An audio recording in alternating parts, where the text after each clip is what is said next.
your attorney. I haven't hired an attorney, sir. If you interrupt me one more time, there's 10 more days consecutive to everything that you're doing, and you don't understand what 10 days consecutive will do to 14 years. You'll have to flatten every second of it. Yes. Please don't make me do that to you again. Yes, Now, what I was trying to explain to you, that you can testify, you can tell the jury anything you want, okay? Provided you follow the rules. Now, we have someone here who has been appointed your attorney.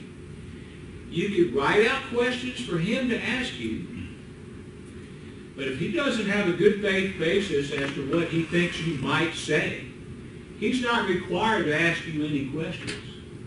If you elect to take the stand in your own defense, you can ask yourself questions. Okay? That's the way we're going to do it. Now, I would appreciate it if you would stop yelling out things.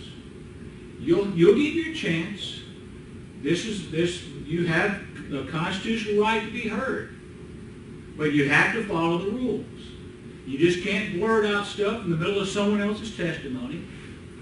First of all, if there's two people talking at one time, the court reporter may not be able to decipher what either one of you had to say.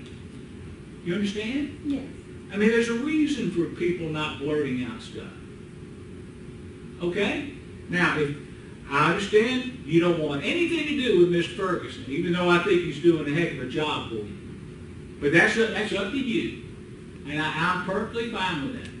Now the questions, if you want to testify, they have to be in question and answer. You just want to be able to get up here and give your lifelong dissertation about what it means to be a Moorish American.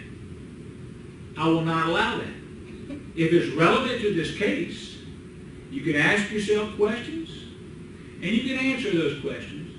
Or if you would prefer to have an attorney ask you questions, you can hand those questions to Mr. Ferguson. Now, of course, he may not want to ask you those questions. He may think it's not in your best interest. In that case, he can just call you to stand and ask you what your name is, and you can tell the jury your name, and then he can sit down and you can proceed to ask yourself questions. Do you understand? You can ask yourself a question, and then you can answer it. All right? But then you'd be subject to cross-examination by the prosecution. All right? And now that's the way you can do it if you want. Now no one's going to make you testify. We can't make you. And we can't stop you. But there's a time and place for everything. You understand? Okay?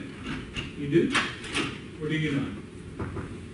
I understand what you're saying now, but I have not gained permission for Claiborne Ferguson to represent me, or for this case to be going on, or for anything that's going on in this courtroom that's been on y'all's free will. Well, and fine, but going back to what your constitutional right is, you testify if you wish. You keep talking about the Constitution, but it seems like you pick and choose what you wish to obey. No. Yes, you do.